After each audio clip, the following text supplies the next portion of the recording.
Welcome all of you to this live program at Orthopedic Principles. Today, our guest of honor is Dr. Saurabh Agarwal from London, United Kingdom. Dr. Agarwal is an orthopedic surgeon based in London, UK, specializing in upper limb surgery. He's triple fellowship trained, shoulder, elbow, hands, and trauma, undertaken at the King's College Hospital in London. He's actively involved in academics and runs his own teaching course for the FRCS candidates since 2012. He's also active in research and has presented at international, national, and regional levels. Presently, he's working as consultant trauma, orthopedic, and upper limb surgeon at the Princess Royal University Hospital in London.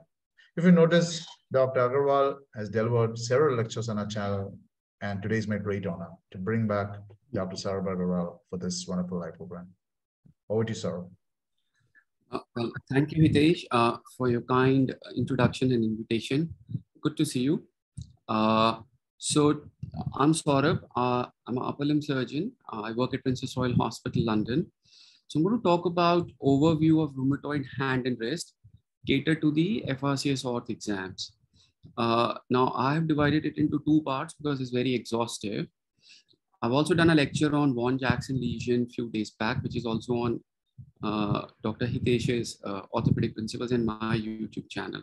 So these are the questions that can be asked. So for vivas is Vaughan-Jackson lesions, capital ulnars, synovitis to the tendons, to the joints, radial deviation of wrist causing ulnar drift of fingers, and then finger and thumb deformities, your swan necks, your boutonnieres, thumb problems. Similarly, in short cases, previous surgery is very much likely because they keep on having operations.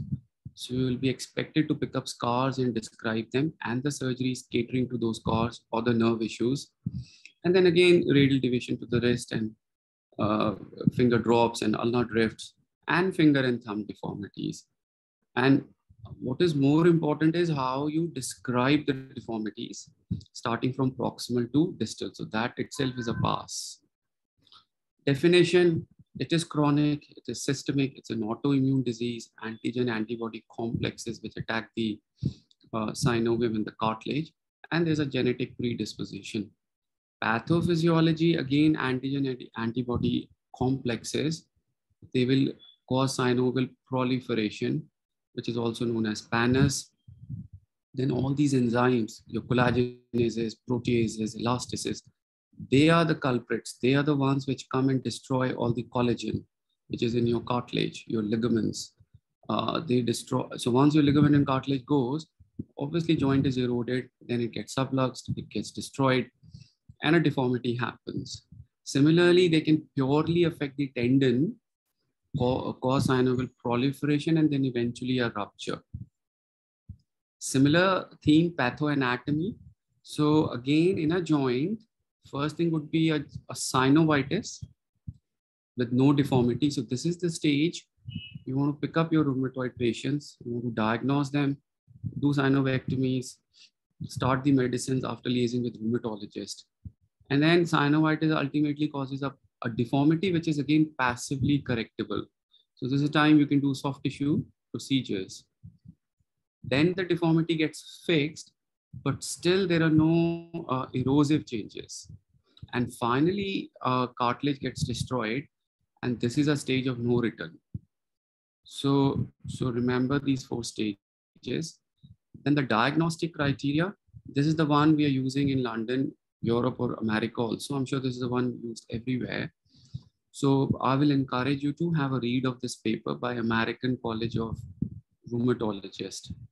And basically what this paper suggested was, so they created a total score of 10, and they said a score of 6 or greater in these 4 domains equals a diagnosis of rheumatoid arthritis.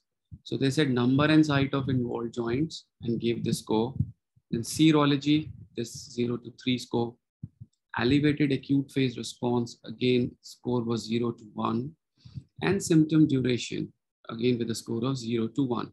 So if you add all these scores, it counts to 10, 6 and above equals a rheumatoid arthritis. So they concluded So the whole idea of this paper and these scores was to focus on the features at the earlier stage of the disease. So before that, we used to pick up rheumatoid, but at the later stage.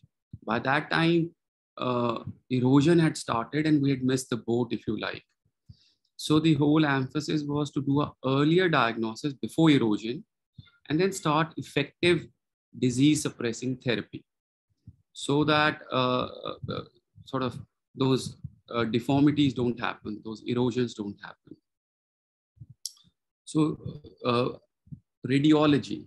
So these are the things we try and pick up: any soft tissue swellings, any osteopenia, erosions, subluxations, dislocations, loss of joint spaces, and finally ankylosis.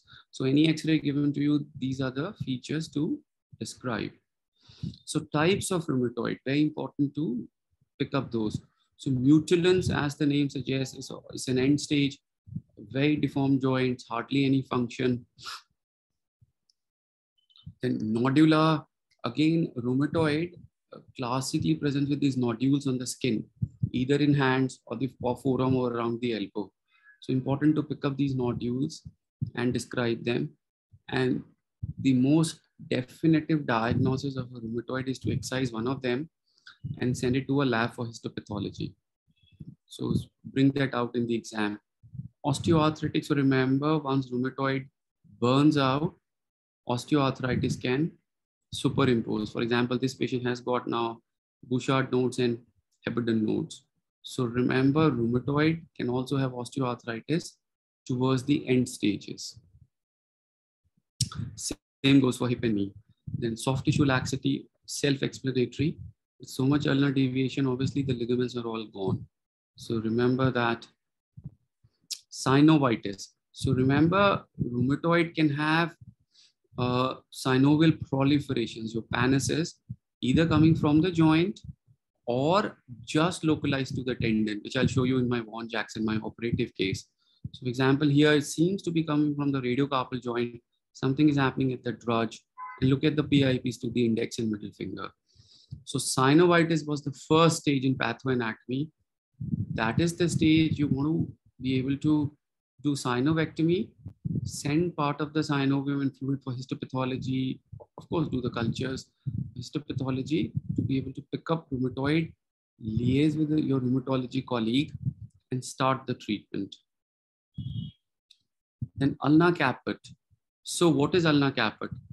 So again, like with any joint, when rheumatoid attacks DIUJ, so if I draw your attention to the bottom right picture, then your ligaments start to erode.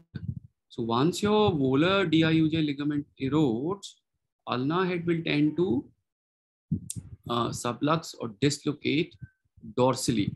So as you can see, ECU has come off his groove and is tending to relatively sublux volarwards.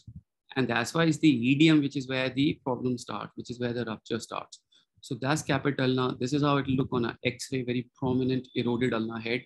And this is how it will look clinically, very prominent ulnar head. No wonder this patient will, no surprises, this patient will end up having a EDM rupture at the least. So how do we assess a rheumatoid patient? Because the assessment in a rheumatoid is very different to the assessment in an osteoarthritic patient. And then how do we plan the surgery, the principles, the options, the results? So key points will be assessment, your MDT approach, bring this out in the exam, and surgery will be all about the principles, the options you have, and finally the results. What does the literature say? So assessment should be in all these parameters: functional, anatomical, radiological, psychological, medical, and then surgical assessment. Functional, of course, this is where your hand therapist and your occupational therapist help you to see what function they're able to do. So sometimes the patient may have a very marked deformity, but functionally they are okay, they're coping. So they're not the candidates. So deformity doesn't mean this patient needs a surgery. So assessment is important. Anatomical, we've spoken about nodes or nodules, then skin condition, previous scars. So all those are very important in planning your surgery. Radiological, so again, mutilants we've spoken about, This is completely, this is an end stage, you know, lots of erosions, lots of osteopenia, deformed joints, hardly any space left, as opposed to rheumatoid robustus. So what this term means is patient has rheumatoid, but if you like, there are hardly any clinical features. So they live with it, but the joints are not destroyed. If you can see MCPs, even radiocarpals, your carpometacarpal joints. So this X-ray doesn't have typical features of rheumatoid. And clinically also, patients do very well. So remember this term, robustus. So X-rays are important. Psychological, very important, because lots going on all over their body. So your psychotherapist is your good friend who's going to talk to them about their behaviors, emotions, and thoughts. So involve psychotherapists if needed. Medical comorbidities, because they have a different set and peculiar set of comorbidities, if you like. So the vasculitis, the heart issues, the lung issues, splenomegaly, Still's disease, Sjogren's syndrome. So these are all the associations. This is where your rheumatology friend comes into being. So your multidisciplinary approach. So this is a buzzword, bring that out in the exam. So always, anyways, they had seen rheumatologists, but you must read their letters, you must talk to them to get an update. Medical, again, the drugs they're on, are they on anti-TNF? Are they on methotrexate? Because if you're planning a surgery, then anti-TNF needs to be stopped through few weeks prior and few weeks after, till the wound healing happens, because they can hamper wound healing. And these patients are immunosuppressed. So wound healing problems, infection issues. So MDT approach is very, very important in a rheumatoid patient. So you as a surgeon, your rheumatology friend, your hand therapist, and your occupational therapist, who's making all these splints and doing changes to their home environment. It's all very important. So indications for surgery, self-explanatory, they have pain and it's not responding to the drugs. So the deformities and the pain that they have is affecting their daily activities or their work or their hobby, and the deformity is progressing because clearly the drugs are not working. So this is the time you would like to intervene. Aims of surgery. So like with any surgery, you would want to relieve their pain, restore the function, prevent further damage, and cosmesis is important. So remember, they come with very deformed digits.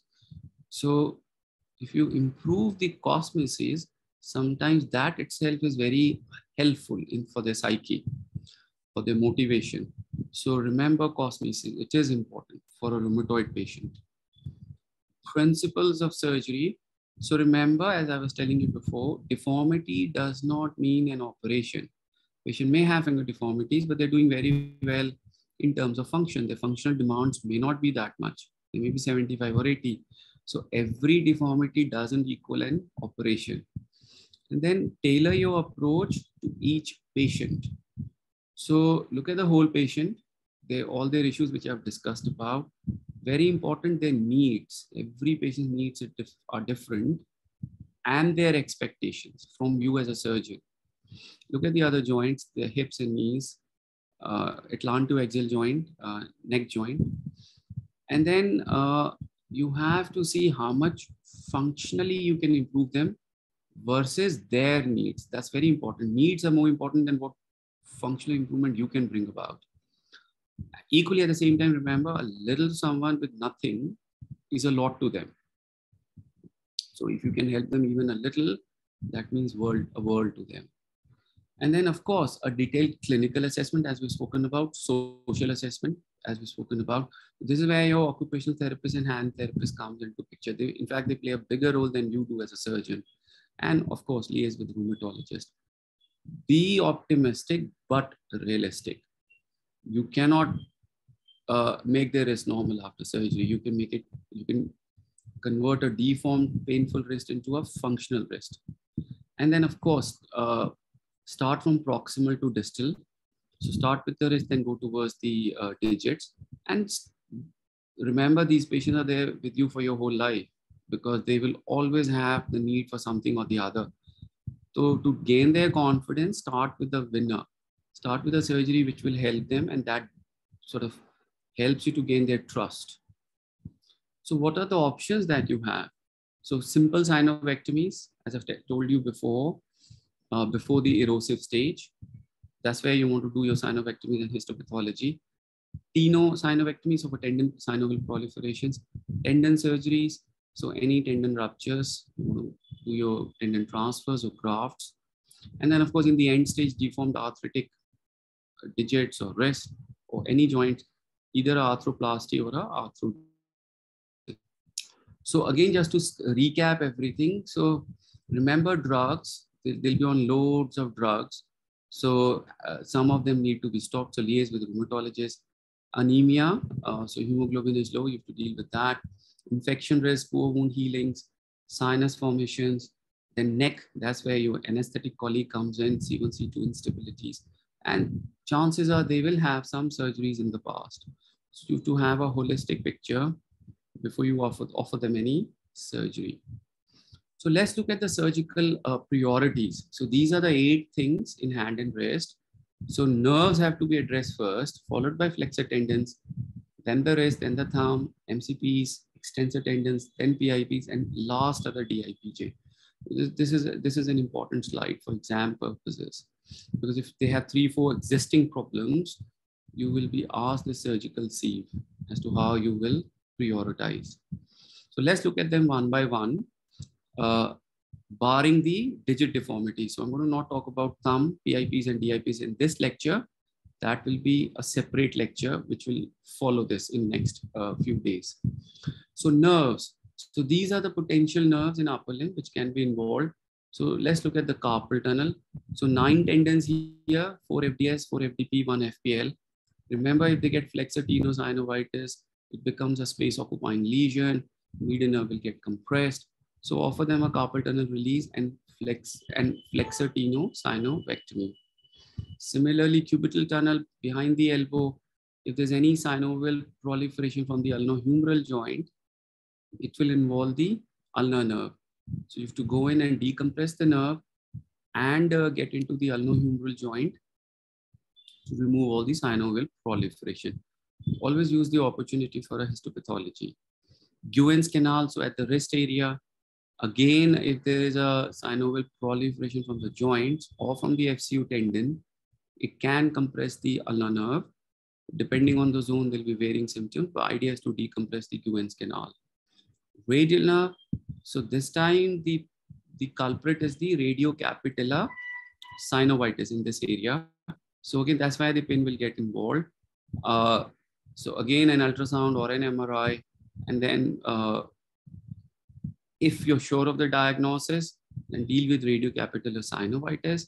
Otherwise, you can do a whole pin release in the supinator muscle through a Green's type of approach. So next priority will be flexor tendons. So there are 2 tendons to think about, your FPL to thumb and your FDP to your index finger. So what happens is, so if I draw your attention to this axial cut, so scaphoid, again, if it gets eroded, this will result in this osteophyte. It will erode through the floor of the carpal tunnel. And as you can see, it's going to first erode or attack the flexor pollicis longus. And then, of course, it can go on to attack the FDP to the index finger. Similarly, if there's a erosion to trapezium and an osteophyte, it will do the same. First the FPL, and maybe then the FDP. Now, this is known as Mannerfelt syndrome, and this is how it manifests. On asking patient to make a fist, thumb stays hyperextended because FPL is gone. FDP is flexing, so in this patient, it was only the FPL. Now, the differential would be the anterior interosseous nerve, and remember, if it's the nerve involvement, so tendons are intact, so the tenodesis effect will differentiate them. Tenodesis effect works on the fixed length of tendon. So if you ask the patient to flex the wrist, so the thumb and the index finger will flex. And if you ask the patient to flex the wrist, thumb and index finger will extend. So it's the flexion of the wrist where the thumb and index finger will flex, whereas if the tendons are ruptured, i.e. Mannerfelt syndrome, they will not flex on extension of the wrist. So remember Mannerfelt syndrome. and how you differentiate it from AIN nerve palsy. So that's your flexor tendons. And the third priority will be your wrist. Remember, proximal to distal. So wrist, MCPs, PIPs, DIPs, and then in between, think of your thumb and your extensors. So let's look at the wrist. So what happens at the wrist? Carpus tends to drift ulnarwards. With the result, wrist will radially deviate, and then the fingers will ulnar deviate. And you may be asked the reason for this. So lots of reasons. I've highlighted some of them in red. This slide will be there on my YouTube and Dr. Hitesh's orthopedic principles. So you can read them at your leisure. But yeah, few reasons. For example, direction of the pull of extensors and flexors. So because extensors, as you can see, tend to drift ulnarwards. So yeah, they are going to pull the finger ulnarwards also. Then with gravity, wrist will tend to go radialwards and finger ulnarwards. And then force of opposition from thumb onto fingers. So as I make a pinch, I'm pushing the fingers ulnar side. Then of course, attrition of the radial collaterals. So if the radial collaterals will go, fingers are going to go ulnarwards. Extensor tendon subluxation in the ulnar girdles we've spoken about. And as carpus supinates and radial deviation of the wrist happens, biomechanically, the force of extensor and flexor tendons will start pulling the fingers ulnarwards and wrist radialwards. So remember some of the causes for exam purposes. So how do we manage a rheumatoid wrist? And do remember, as an orthopedic surgeon, I'm discussing the surgical part. Remember, they've already been to rheumatologist, the hand therapist, the occupational therapist, and we are operating on them because none of them has worked so far. They are in pain, their deformity is progressing. So basically, these are the options. Historically, and even now in some places, we do partial fusions. So a radiolunate fusion, which is known as cameo fusion. And then we can offer them an arthrodesis or an arthroplasty. So arthrodesis can be done in few ways. So this is how it was done traditionally. A plate from the back, and it used to span the carpometacarpal joint. These days, we tend to preserve CMCs so that they get a bit of 5 to 7 degrees of movement there.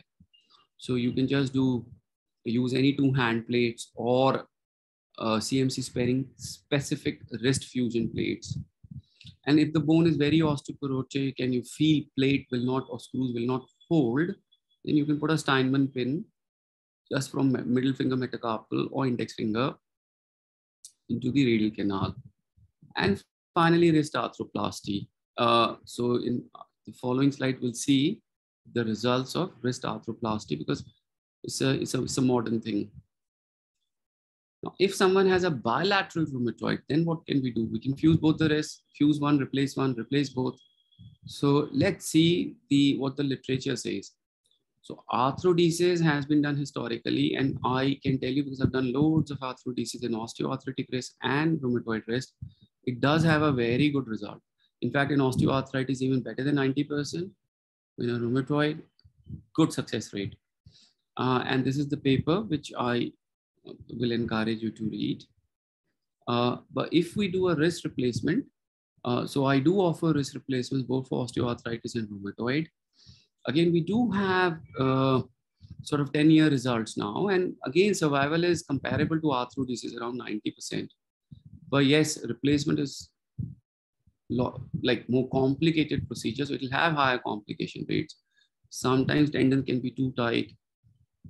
In that case, I've had to go in once to revise my wrist replacement to a wrist fusion. But that was done for an osteoarthritic wrist, not a rheumatoid wrist.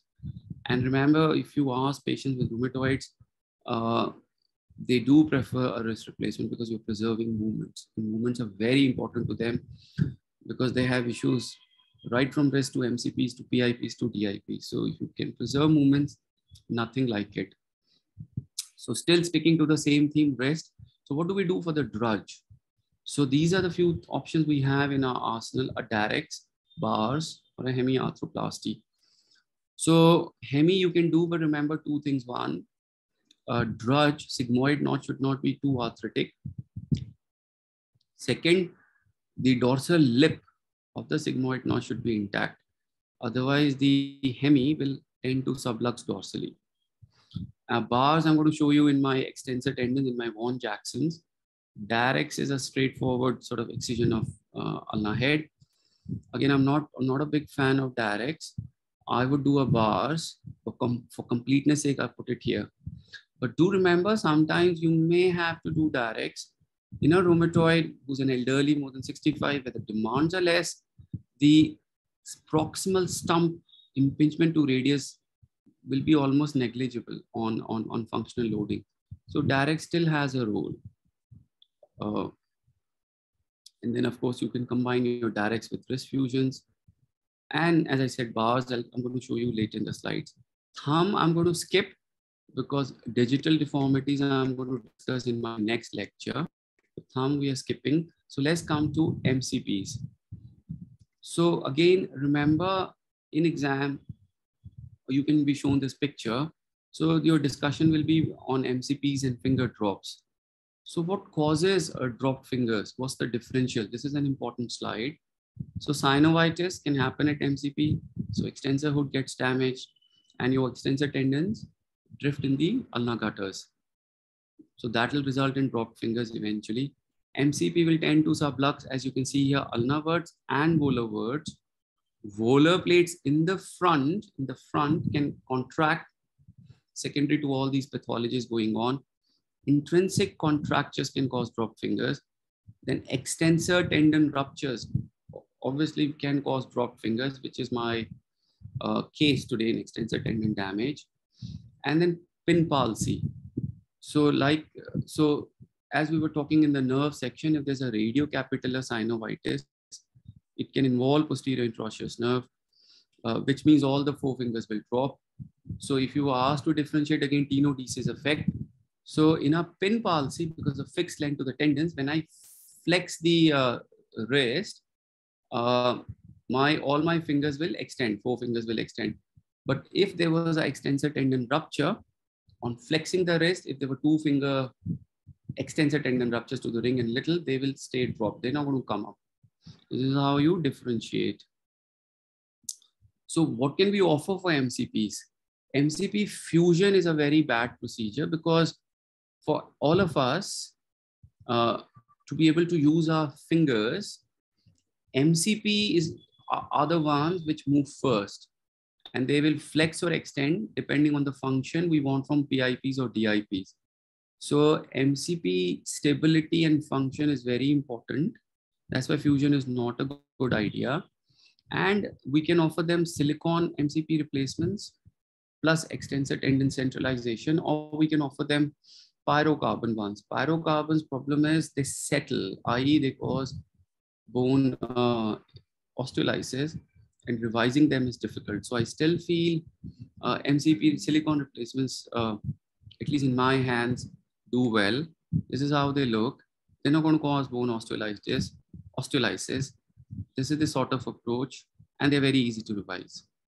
And then, of course, centralize your extensor tendons. And finally, we're going to talk about extensors. As I was saying, PIPs and DIPs in the next lecture. So extensor tendon, what you will be asked in the exam is sort of this sort of a patient with this sort of a hand. So someone with dropped fingers, you have to discuss all the differentials with your examiner or in your clinic setting. So two things, capital ulnar syndrome was that, as I was telling you before, volar ligaments goes, a lot of erosion to the capsule, ulnar head goes dorsally, and you can see why EDM is the first tendon to go. ECU has its own subsheath and it drops. It's not at where the erosion is. So it's going to escape the rupture. And when tendons start rupturing from ulnar to radial side, it's known as Vaughan-Jackson syndrome. So Vaughan-Jackson cause we have discussed. What is ulnar caput? We've discussed. Then finally, the treatment of your tendon ruptures and treatment of your eroded, enlarged ulnar head. So cause discussed little finger, to ring finger, and little finger is not that rupture happens. Let's just tubercle. then to middle finger, and finally the EDM to the index.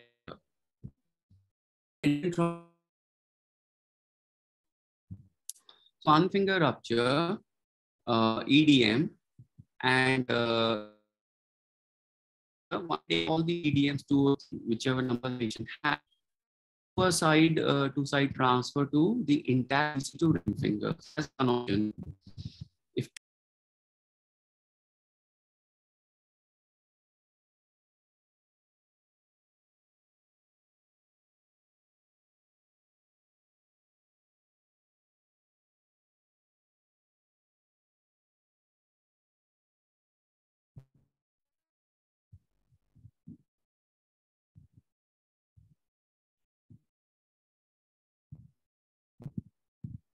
sorry guys, I think there was a bit of an interruption.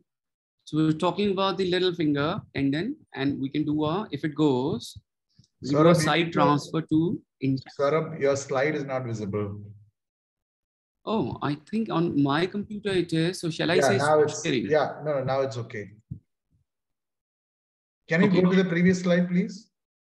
Yeah, sure. So guys, sorry about the interruption. So we're talking about the... Switch off your video because that will increase the consumption. Switch off my video. Okay. Yeah. Stop video. Yeah. So guys, we were talking, sorry for the interruption. We're talking about the order of tendon rupture progression. So, as I was saying, start with the little finger EDMs, then EDM and EDC to little finger, then EDC to ring finger. Then before the middle finger is the EPL to the thumb, which goes around the eroded Lister's tubercle. Important to remember. Then the EDC to middle finger, and finally EDC and EI to the index finger. So let us see the options we have for tendon transfers. So if there's only one sort of tendon to the little finger, the EDMs and the EDCs, we can take all of them and do a side-to-side transfer to the intact EDC to ring finger. So that's one option. If the tendons to little and ring finger goes, then we can borrow extensor indices and transfer to both of them. We can even borrow a flexor tendon, is your choice. Then if the tendon to three fingers, little, ring, and middle goes, you can take extensor indices, give it to the extensor tendons to little and ring, and the extensor tendon to the middle, you can do a side-to-side transfer to extensor tendon to the index. Then, or you can take extensor indices to the middle finger and your choice, flexor tendon from the ring or the middle finger and attach to the both. So you have 2-3 options. One is your extensor indices, which is expendable. Your flexors from ring or long fingers are expendable, or you can do a side-to-side transfer. So if your forefinger, all the fingers extensors have gone, you can take flexors from the front, from both the ring and middle, and one flexor goes to 2 index fingers. So remember 3 choices: flexor tendons, extensor indices tendon, and a simple side-to-side transfer or end-to-side transfer. So let's see a case. Final few slides. One of my case, this is how this patient came to me. 2 dropped fingers, lots of swelling there. And sir, make a fist for us. So you can see he clearly can't extend these 2 fingers. So I said, okay, fine. After doing the workup that we have discussed, MDT approach, rheumatologist, hand therapist, occupational therapist, after liaising with all of them and assessing the patient, I decided to offer him a tendon transfer. Now to start with, as you can see my incision, little sort of mark on the index finger, I was planning to use the indices. But let's see what we did actually. So that's the sort of incision I do, a midline approach. That's the synovial swelling. This is localized purely to the tendons. Another swelling, synovial proliferation over DIUJ. So once I've opened, a lot of swelling there, and see with this suture I've held a ruptured distal end. So see, this is how synovial proliferation happens. And inside all this tenosynovitis, how tendon starts to rupture, how the collagenases erode or eat up all the type 1 collagen. So when I opened this pouch, See, that's the proximal end, that's the distal end. So that's how rupture happens, encased in a synovial proliferation. So these are my two tendons. Well, more than two, because little finger can have up to 2 to 4 EDMs. But yeah, these are the rupture tendons to the little finger and ring finger. But see what I didn't expect. Middle finger tendon was also very tatty. So if I had not gone in few weeks, this would have gone. Then I said, okay, let me have a look at the index finger. Again, this was starting to go. This is not a healthy looking tendon. That's the healthy tissue. This is an unhealthy tissue.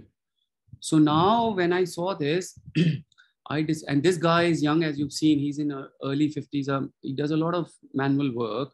So I said, I'm not going to take extensor indices now because his EDC to index is also tatty. So I want, for him to have this thumb pinch, I want both his tendons there. So EI was not the option, at least in my books. I was also worried about the middle finger. It was not very healthy. So I thought, okay, I'm going to take 2 flexors from the front and let's see what I did. So flexor to the ring finger, that's A1 pulley. This is how I take it out. Incision just proximal to carpal tunnel. That's the middle finger. That's the flexor tendon to the middle finger. So once you've identified at the proximal end and at distal end, only then will you cut there and harvest the tendon. So I took out my 2 flexors from the ring and the middle, came proximal to the DIUJ through the intraosseous membrane, came on the dorsum. These are the 2 tendons. They have very good excursion. And then what I've done is 1 flexor tendon, I've done a wrap around to 2 EDMs and 1 EDC to the little finger. And then other flexor tendon, I have done a pulvotaft weave to the ring finger. And because middle finger tendon was also tatty, I've done a end to side transfer here. So that was my rationale for 2 flexor tendons. These are my 2 tendons to the index finger. Now, 2 things here which you can be asked: how do I adjust tension? So if I flex the wrist to around 30 degrees, all the fingers should come out into extension. This is how I adjust my tension. Pulvotaft weave, this can be a question in itself. So basically, if this is my flexor and let's say that's my extensor tendon, so I'll, with a knife, you stab it, pass the tendon, put a knot, and then come at 90 degrees. So see this, so this was a stab at the side of the tendon. This is me stabbing or showing the stab at the top of the tendon. So you go at the 90 degree again, put a knot.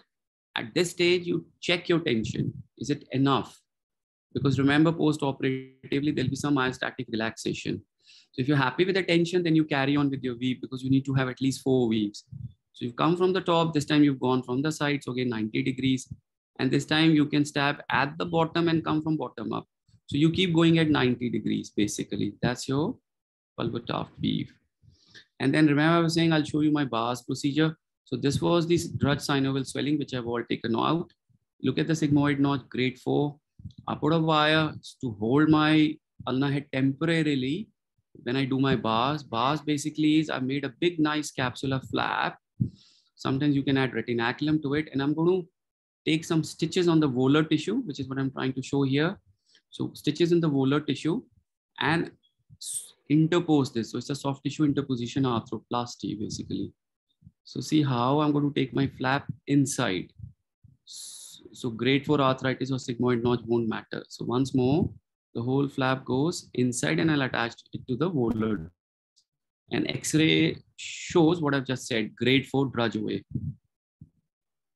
So once I had done this, then there was no extensor retinaculum also. See, drudge is all done now. So what I've done is taken a palmaris longus graft to reinforce my retinaculum, so to stop any bowstringing. And you can clearly see transfer here and a pulvotaft transfer there. So this was to stop any bowstringing. This is how it looked finally. So this is palmaris longus to reinforce retinaculum. And then this is how he... Good morning, Mr. Agarwal. Welcome to Catford, South East London. Yeah, Tom. Yeah. This is how his results was. You got it close on it? Down the line. Okay. So you can see, so we're talking about 3 fingers. Remember, middle finger with an intact tendon. So I'm not sort of worried about the extension part. But these were the two fingers where tendons had gone. So if you compare it to the middle finger or the index finger, maybe there's a 5-degree lag at the ring finger, maybe 10 degrees or 15 degrees at little finger. But see all his 4 fingers. He's not able to fully extend or hyperextend at any of those. Once Show him where I can up. See? So on the whole, he was satisfied. And remember, I was saying patient needs and expectations. So it's patient who decides the success, basically. So overall, we were happy. And then extensor tendon rehabilitation. So remember, post-op edema, pain control is important. Orthotic, protective orthotic positioning, very important. So that's where hand therapist comes. You need to give or make a customized orthosis, 2.5 months or 3 months or thereabouts. Then tendon transfer training. So 2 ways, either static immobilization, so in a plaster, or a orthosis for 6 weeks. Not a good idea because it creates a lot of adhesions and scarring and tendons may not glide. In terms of motion, either a dynamic mobilization, so this sort of a device where patient can actively flex, but this dynamic advice will passively extend the fingers. But again, as you can see, it's very cumbersome and patients tend not to like it. So in my practice, I prefer early active motion. So I write to my hand therapist on the day of surgery. I drop him or her an email saying what I've done, the procedure. And then remember, tendons are weak between post-op day 5 and day 10. So either you catch them before day 5 and start early active mobilization, i.e. active flexion, passive extension, and in between your orthotic, static orthosis. So which is what I prefer. And then of course, there's a tendon transfer, then functional training to get the function back in the hand. And these are my references. That's my website. On the menu bar, that's my YouTube channel. If you click on it, this is sort of page which opens up where I've done lots of lectures for consultants and for FRCS orth examinees. Yeah, so thank you for your kind attention. Thank you, Saurabh, for yet another wonderful presentation. Saurabh, you can switch on your video, please. Yeah, I've done it. Perfect. Perfect. Great, Saurabh. Saurabh, quite a good presentation and very exhaustive. I think the candidates don't need to know more than this. Thank you. Saurabh, I'll just stick on to two small questions because it has been a very long one. So can you explain me what was the role of a Sauber-Kappanji operation of the wrist in rheumatoid? Does it, I mean, we talk about Sauber-Kappanji elsewhere, right? So what about rheumatoid wrist? Again, Darex and Sauber-Kappanji, I have almost never done in an osteoarthritic wrist. In a rheumatoid wrist, again, I've not done a Darex in years and years and years. I would do a bars procedure. But yes, especially I know, if I may humbly put it, in Indian setting, we're still doing Darex because I've done some operating here also in the subcontinent. Now with Sauber-Kappanji, if you come to think of it, it is like a proximal Darex because you're fusing the head to the sigmoid notch, to the arthritic sigmoid notch, and then you take off a centimeter of bone proximal to it. So it is even worse than Darex in my books because it's a proximal Darex. But yes, it is done very commonly here.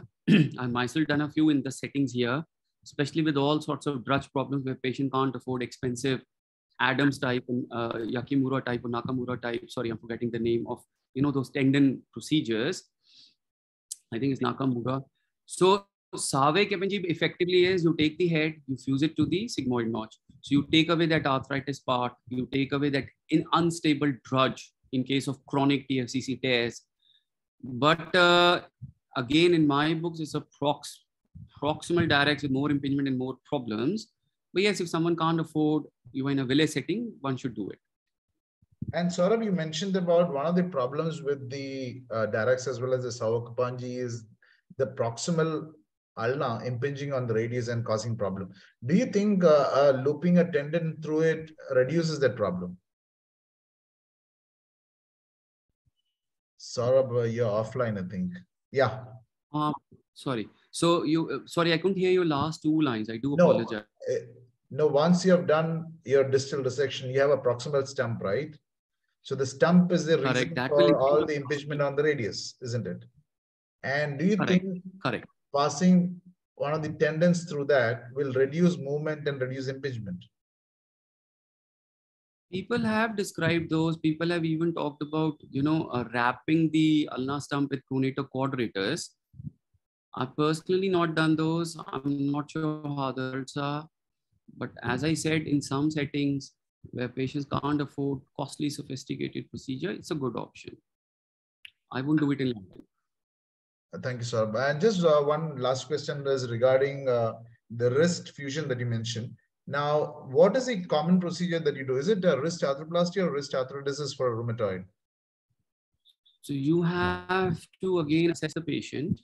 You can offer both. If it's a bilateral rheumatoid, I'll fuse one, I'll replace one. That's 100%. If so, age is important. If someone is 25, I'll rather fuse it. Again, because it's an expensive implant, one can replace it at any age, with due respect. If the bones are very osteoporotic and I fear it may, so then I would not do a replacement. So you have to cater to the patient. One can replace at any age, but remember, it's something good. So with a very deformed wrist, very osteoporotic wrist, ligaments are not there, I would then rather fuse it. And what about if there's a significant coexisting elbow or a shoulder disease? Would you do a replacement or a fusion? Again, for shoulder in a rheumatoid, I would tend to drift towards a reverse shoulder. No, on the wrist. No, it's coexisting shoulder and an elbow problem. Do you think a wrist fusion is contraindicated?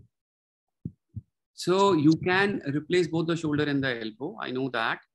But I have not come across a situation where I have to replace all the three, and I wouldn't. There's a lot of replacements in one arm. Then I can replace elbow and the shoulder, but I'll fuse the wrist. You'll fuse the wrist. Okay. I don't think 3 replacements patient to take. Okay, Saurabh. Saurabh, I think that's all the questions that we have for the session. Thank you for yet another wonderful presentation, and really look forward for the next one. Thank you, Hitesh, once again. Lovely to be on your platform, and good luck to all the guys preparing for this topic. I hope it helps. Bye-bye.